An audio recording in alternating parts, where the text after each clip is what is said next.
জয় গোপাল। প্রথমেই সকালবেলা ঘুম থেকে উঠে আমি ওপর ঘরে গিয়ে দেখে এলাম ছোটো পিসি সব কিছু বাসন টাসন বের করে গোপাল ঠাকুরকে ঘুম থেকে তুলে বসিয়ে রেখেছে। তারপর আমি আলপনা দেওয়ার জন্য খড়িমাটিটাকে জলে ভিজিয়ে নিয়ে এই যে আলপনা দিলাম গেটের সামনেটা, আরও ঘরে দুটো ঘরে আলপনা দিলাম, আমাদের ঘরে আলপনা দিলাম, ঠাকুর ঘরে যেখানে পুজো হবে সেইখানে আলপনা দেওয়ার পরে গোপালকে চান করাবার জন্য ছোটো পিসি এইখানে প্রথমেই গোপালকে একটা পাউডার দিয়ে গায়ের ময়লাগুলো তুলে নিচ্ছে। এই যে পাউডারটা দেখালাম সেই পাউডারটা দিয়ে তারপরে গোপালের যে সাজসজ্জাগুলো তোমাদের একবার দেখে নিচ্ছি। এটা মুকুট, এই যে বাঁশি, তারপরে এগুলো হচ্ছে হাতের বালা,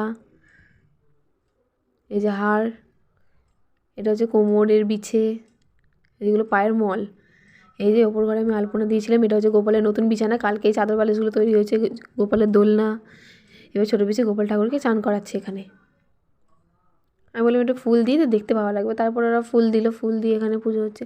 এই পুজোটা প্রায় আমাদের বাড়িতে অনেক দিন থেকেই হয়, আমি ছোটো থেকেই দেখছি। দিদি এনেছিল এই গোপালটা, এনে সেই থেকেই পুজো হচ্ছে বাড়িতে।